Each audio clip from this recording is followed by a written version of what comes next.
Hi there, I'm Joey. I'm Jacob. And we are watching Star Trek for the first time. Last time on Star Trek, Old Man Riker and Jean-Luc Riker, as it were.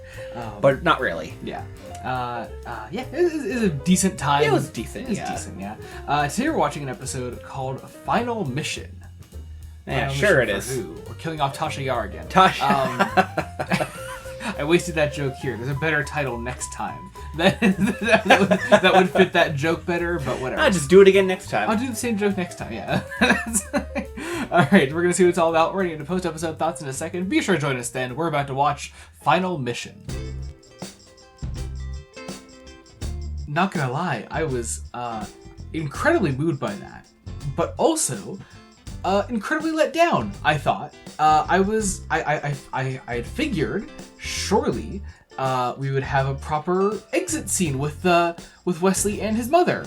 I am equally let down. I did say about halfway through the episode, this pairing of Picard and Wesley makes sense.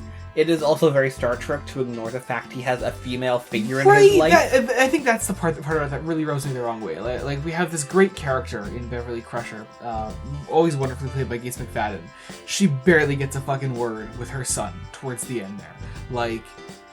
5 lines? Yeah, absolute maximum. And I get it. The point of this is Wesley having a father figure. You know, the implication was always that, you know, because he grew up without a father, he looked up to Picard as a father figure. The episode all but directly says those words. Yes. But man, I don't know. In the past, whenever I've been moved by Wesley Crusher and his family dynamic, it's always been his mother. It's been episodes like The Bonding, when Wesley talks about missing his dad and never quite remembering what he looked like. Yeah. It's episodes like Family, you know, when she gives him that message.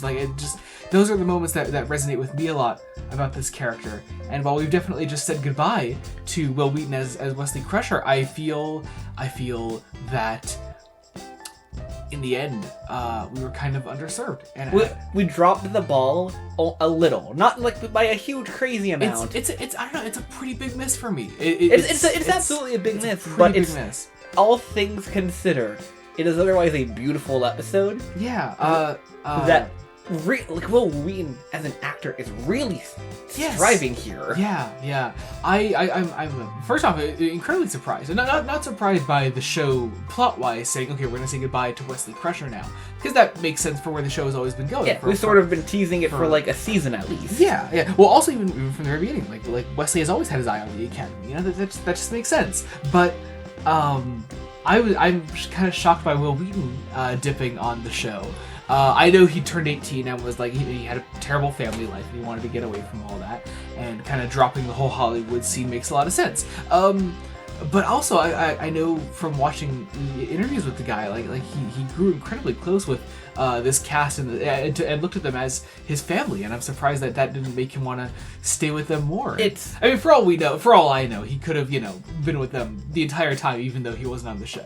Who knows? It's one of those things where even if it's one of those things where I think if he left, it was not because he didn't want to stay. It was because I don't know what his real personal life was like what he actually did, mind you. Yeah. But if he took that chance, saw it, and went, yeah, it was just because that's what he thought was leaving would have made theoretically more sense than staying. Yeah.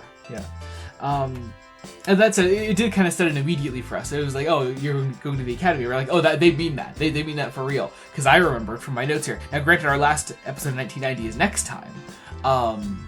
Our mid-season break is here. There was over a month off between this episode and the next one. Mm-hmm. So it's like, oh, mid-season break. It's a prime time for him to leave. He's totally gone by the end of this. That makes a lot of sense.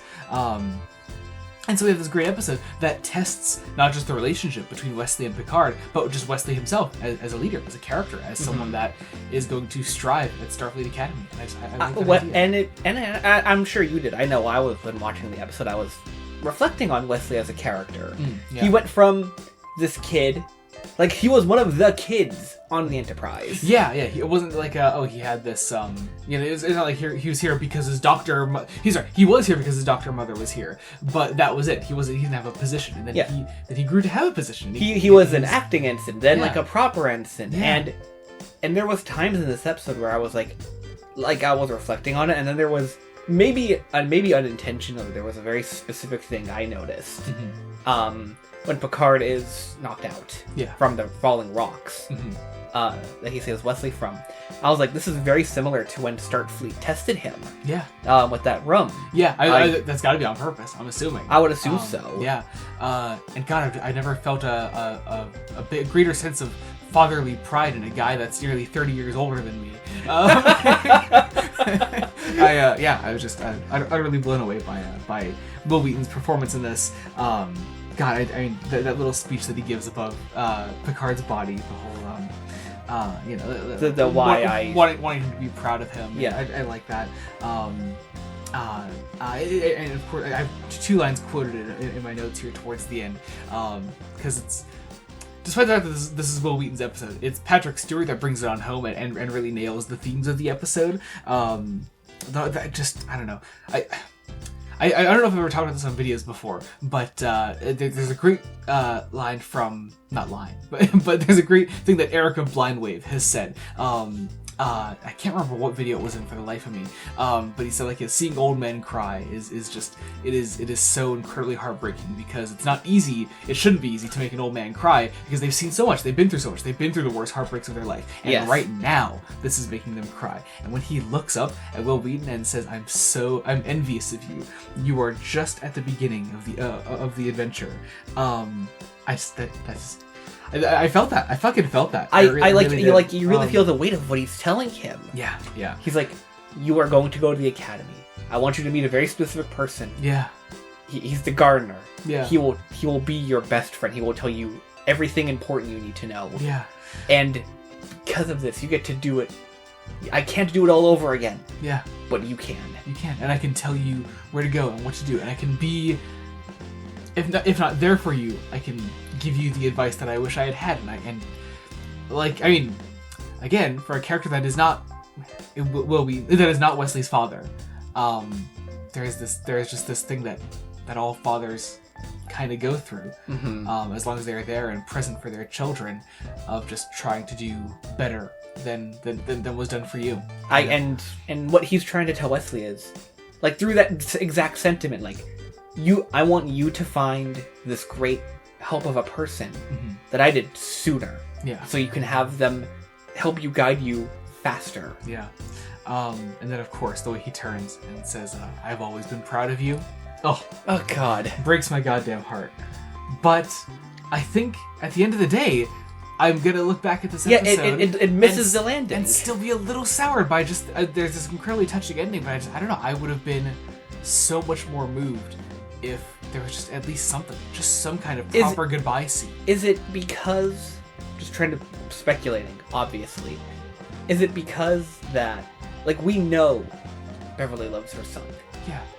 I don't know, man. And we know Picard kind of likes Wesley. Because there's a little hint to it. There's that great scene between Beverly and Troy in this episode when she's, like, packing things up and she's, like, very focused on her work and she doesn't want to think about the fact that her son is very much in danger right now. And I love that. There's just a great performance from Gates McFadden in there. And she can totally pull off a fucking scene like that. And then I would have loved to have seen, when everything is all right, to see that facade drop. To be like, okay, I don't need to focus on my work anymore. I can be a mother to my son. And it's that thing. It's that thing that got Gates McFadden fucking fired for a season. When she's fucking stood up and said, I have this genius son, and I'm this mother to this genius son, and I'm not a part of his life. I'm not in his fucking life. And we fucking went back on that.